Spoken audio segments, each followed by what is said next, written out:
Have you ever heard the version of Thanksgiving where, after the prayer day ended, groups of young people headed out into the cold, knocking on doors and asking for cider and pie? Most people haven't. It's one of the strangest, most overlooked little rituals, tucked away inside the real story of Thanksgiving.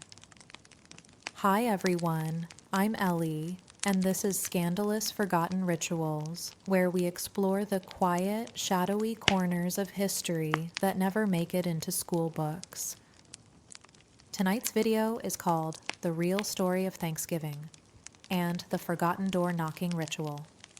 We're going to walk gently through the actual origins of Thanksgiving, what really happened, what didn't, how it slowly transformed. And then we'll wander into that strange little tradition that almost completely disappeared. So get comfortable. Let the world soften around you. And let's walk back into a time when Thanksgiving didn't end with leftovers, but with a knock at the door. Long before anyone called it Thanksgiving, the world the colonists stepped into was harsh and entirely unpredictable. Winter wasn't something people decorated for or looked forward to. It was something they braced themselves against. Every household felt that pressure, that quiet wondering of whether the harvest would carry them through the cold months. Food wasn't guaranteed, nor was health, nor was survival. And because everything felt so fragile, people developed rituals and traditions to give the season shape, not cheerful ones. Just small practices that helped them feel in control of a world that didn't always feel controllable. Thanksgiving didn't begin as a holiday. It began as a moment of relief, a breath after fear, a quiet acknowledgement that they had made it through another cycle of planting, hoping, and harvesting. The holiday we know today is built on top of moments like that. One of the first things we should clear up is the 1621 event. The gathering that modern culture tends to label the first Thanksgiving. It wasn't a Thanksgiving at all, not in the way the colonists used the word, not in the way we use it today. It was a 3-day meeting between the Wampanoag people and the English colonists, more diplomatic than festive, more practical than symbolic. People shared food, yes, but they also exchanged information, negotiated peace, and showed military strength. It wasn't a cozy dinner at one long table. It wasn't a tradition. It wasn't even something anyone expected to repeat. The meal wasn't turkey and stuffing and pie. It was whatever could be gathered or hunted. Nothing about it resembled the holiday we picture today. Still, it was a calm moment, a rare pause in a time filled with uncertainty. But the word Thanksgiving in the 1600s meant something entirely different. In the 1600s and 1700s, a day of Thanksgiving was a religious observance. It was not a feast. It was usually a day of fasting, prayer, and long hours spent in church. Communities held these days when something significant had happened: the end of a drought, a military victory, a particularly good harvest, or even survival through something frightening. People didn't gather around a table. They gathered in silence, in cold meeting houses, listening to sermons that could last for hours. Food wasn't the center of the day. Reflection was. Humility was. Thanksgiving was a spiritual pause, not a holiday, and certainly not a grand meal. And understanding this helps us see how strange the later door-knocking ritual really was. When families eventually went home after the long prayer service, the meal they had was simple. Sometimes it was a pot of stewed pumpkin, or bread made from cornmeal, or beans simmered in a kettle. Maybe a roasted bird, but never as a centerpiece. More often, it was leftovers from earlier in the week. And always, always, there was cider. Cider was just part of life then, warm, fermented, comforting, safer than most water and easier to store than beer. It was the drink that steadied cold hands and helped long nights feel less sharp. And that cider becomes surprisingly important for the ritual that comes later. When the prayer day finally ended and the small, humble meal was eaten, something shifted. The day was over. The solemnity lifted, and a kind of restless energy settled into the town. Young people, especially young men, didn't want to sit quietly anymore. Not after a day of fasting or hours of sermons. They wanted to move, to talk, to laugh, to feel alive again after all that seriousness. Evening settled in. The roads grew dark. Lanterns glowed behind windows. Cold air curled around the houses. And that's when the ritual began. In several New England towns, mostly in Massachusetts and Connecticut, the night after Thanksgiving turned into something half playful and half unsettling.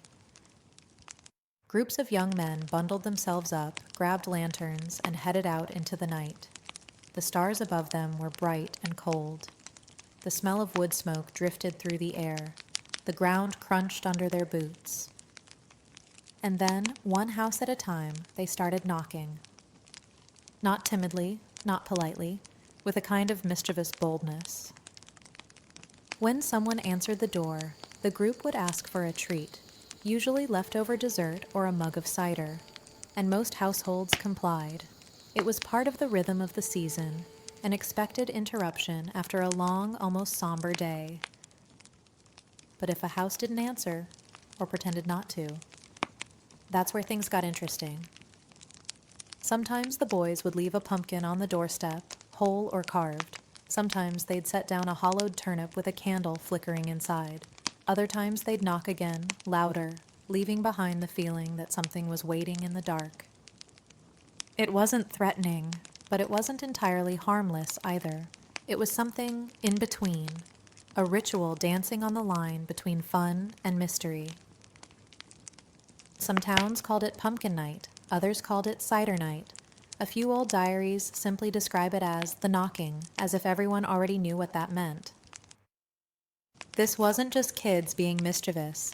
It was part of the season, a social moment, a release after quiet restraint, and now, almost no one remembers it. Thanksgiving at the time was strict, emotionally, spiritually, socially. The prayers were long, the fasts were quiet, the sermons were heavy. Families felt the weight of it. Pumpkin Night became the outlet. It was the breath after the long, serious pause, the swirl of energy after silence, the playful answer to a day that felt controlled and constrained. It was never officially sanctioned. No one declared it a tradition.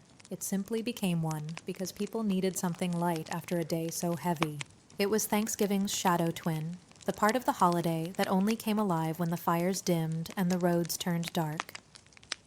Cider connected people in colonial New England. It warmed conversations. It softened hard days. It made cold nights feel closer, almost communal. So when groups knocked on doors the night after Thanksgiving, asking for cider wasn't random. It was a way of saying, "Let us in from the cold. Share a moment with us." We survived another season together. Pumpkin Night wasn't just mischief, it was community. Messy, rowdy, slightly chaotic community, but community all the same.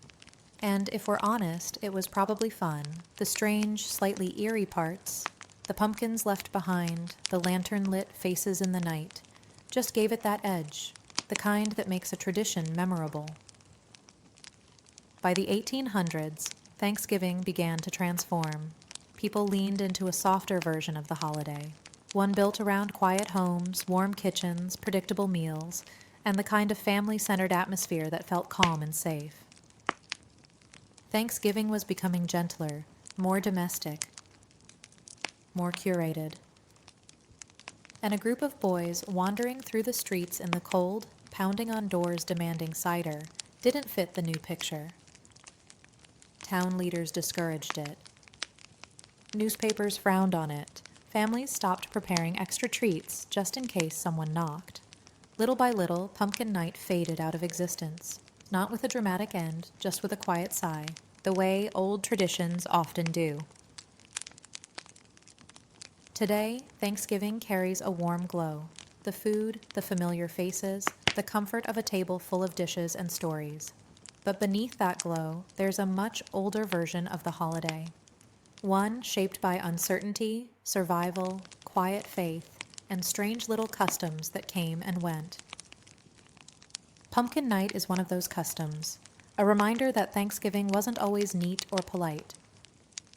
It once had a night of wandering, knocking, cider, and surprise pumpkins left at the door. And knowing that gives the holiday a little more texture, a little more humanity, a little more depth.